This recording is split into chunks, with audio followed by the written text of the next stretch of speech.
il ne se passe pas grand-chose dans les profondeurs sombres et troubles de l'océan. C'est assez calme là-dessous, et les quelques petits poissons qui passent là prudemment espèrent sans doute qu'aucun gros prédateur ne viendra les attraper. Mais il y a aussi dans ces eaux un gros bonhomme qui se nourrit de plancton. Soudain, une énorme bête surgit de nulle part. D'abord, ce n'est qu'un point sombre à l'horizon, mais il se rapproche. Oh, un grand requin blanc. On le reconnaît à son corps gris foncé, à son ventre blanc et à sa tête pointue. Il y a de curieuses cellules dans la peau de ces créatures, les mélanocytes, qui leur permettent de passer du sombre au clair. Cela permet au requin de se fondre dans son environnement, ce qui est un bel atout et la raison pour laquelle nous le voyons si rarement arriver. Ces prédateurs peuvent mesurer plus de 6 mètres de long et peser 2200 kilos. Notre féroce compagnon n'est ici que de passage, à la recherche de quelques poissons égarés. S'il a de la chance, ils entreront directement dans sa bouche. Mais au lieu de cela, c'est un gigantesque tentacule qui fait son apparition. Notre requin s'est échappé à temps et est allé visiter d'autres contrées. Un calmar géant surgit des profondeurs. Ses yeux, aussi grands que des assiettes, fixent le requin. Et son corps mou se rapproche. Une proie difficile, mais pourquoi ne pas essayer? La plupart du temps, ces créatures mangent des crevettes, des poissons et d'autres calamars, mais parfois, elles aiment se faire plaisir. Alors elles s'en prennent à de petites baleines. Un requin fera tout aussi bien l'affaire. Je sais, on s'attendrait à ce que ces créatures soient beaucoup plus petites. C'est du moins comme ça que je me rassure quand je nage un peu loin du rivage, là où mes pieds ne touchent plus le fond. Mais ils peuvent peser 250 kilos et mesurer 12 mètres de long. Le grand requin blanc est le plus gros requin prédateur de notre planète. Regardez ses dents longues et tranchantes, le plus grand sourire de l'océan, sans aucun doute. Les requins blancs possèdent environ 300 dents, mais la plupart d'entre elles ne leur servent pas à mordre. En fait, ils ont une particularité. Leurs dents poussent toute leur vie, car elles s'usent et tombent assez facilement. Leur morsure est vraiment puissante, plus de 20 fois plus forte que la nôtre. Compte tenu de tout cela, on pourrait penser qu'un grand requin blanc n'a rien à craindre dans l'océan. Mais en regardant son gigantesque ennemi, nous n'en sommes plus aussi sûrs. Les poulpes n'ont que 8 bras. Les calmars aussi, mais ils ont 2 tentacules supplémentaires. Ces tentacules sont similaires à leurs bras, mais avec des ventouses seulement aux extrémités et non pas sur toute la longueur. Ce calmar a probablement des centaines, voire des milliers de ventouses. Il existe aussi des calmars sans ventouses. Ces créatures ont des crochets rotatifs. D'autres possèdent les deux. Des crochets pour attraper et des ventouses pour ne rien laisser s'échapper. Les calmars ont aussi des dents. De plus, ils ont ce qu'on appelle une radula. C'est comme une langue, mais avec des dents dessus. Les dents sont disposées étroitement et sont difficiles à enlever. Lorsque la nourriture passe sur la radula, elle est brisée puis broyée. C'est important, car les calmars sont très sensibles au niveau de la gorge. Il leur faut donc avaler de très petits morceaux de nourriture. Leur morsure n'est peut-être pas aussi puissante que celle du grand requin blanc, mais elle reste tout de même très forte. Par exemple, bien plus forte que celle d'un lion. Ils ont également des glandes qui produisent du venin, et ils utilisent leur bec et leur radula pour empoisonner leur proie ou un éventuel prédateur. Et oui, ces calmars sont vraiment très bien équipés, et ils sont aussi beaucoup plus longs que les requins blancs, ce qui leur donne un avantage lors des combats. Leurs tentacules peuvent frapper et saisir à plusieurs mètres de distance.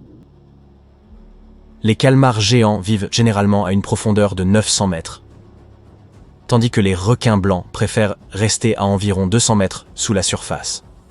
Mais nous essaierons de rendre le combat équitable.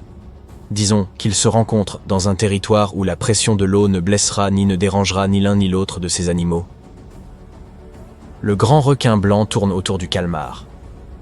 Il se déplace un peu plus vite que celui-ci. Sa vitesse de nage peut atteindre 40 km/h lorsque l'animal est en forme. et il peut monter brièvement jusqu'à 55 km/h quand il en a besoin. Les calmars géants se déplacent un peu moins vite. À titre de comparaison, un être humain nage à environ 3 km/h. Mais grâce à sa longueur, le calmar géant est capable d'attaquer notre grand requin blanc à distance. Ses tentacules peuvent s'étirer sur plus de 10 mètres pour attraper une proie. Et regardez, il essaie vraiment.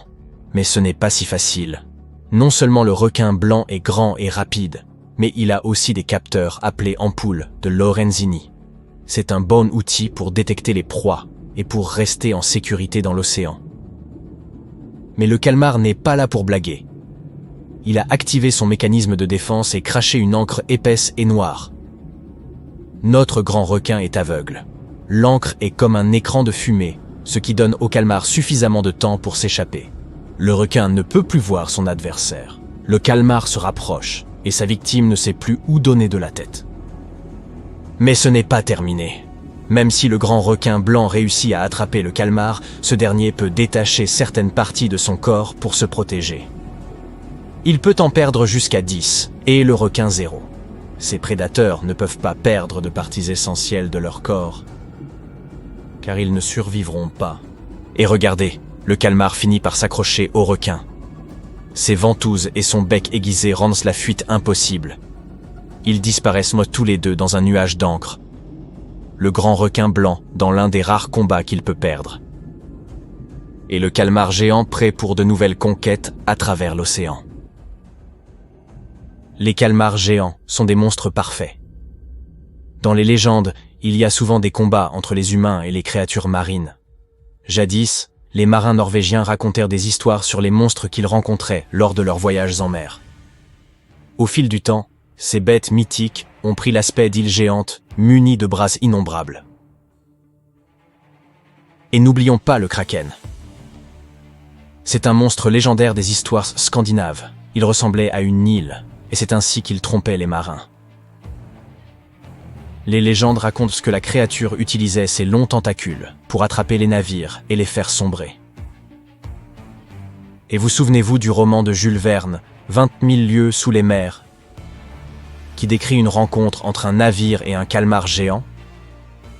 Dans la réalité, les calmars géants ne mangent pas les humains et ne s'intéressent pas particulièrement aux navires. Cependant, toutes ces histoires d'attaques de bateaux ne sont pas inventées.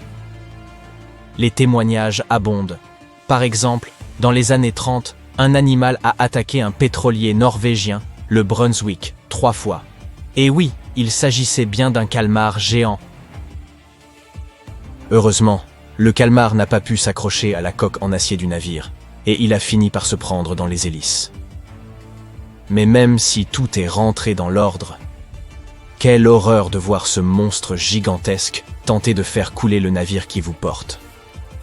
Les histoires au sujet du kraken ne sont drôles que tant qu'on n'en a pas croisé un. En 2003, un calmar géant s'est approché d'un yacht français qui participait à une course. Il n'a pas causé de dommages et a rapidement abandonné. Ainsi, l'idée qu'un calmar géant puisse faire couler un navire ou un bateau reste de l'ordre de la fiction, mais pourtant ils ont souvent essayé. Les calmars géants sont très grands, mais il existe une créature, également un céphalopode, qui pourrait être encore plus grande. On l'appelle le calmar colossal, et nous en avons trouvé un spécimen pesant 450 kg, soit des centaines de kilos de plus que le calmar géant, 275 kg. Et ils peuvent étirer leurs tentacules jusqu'à 14 mètres.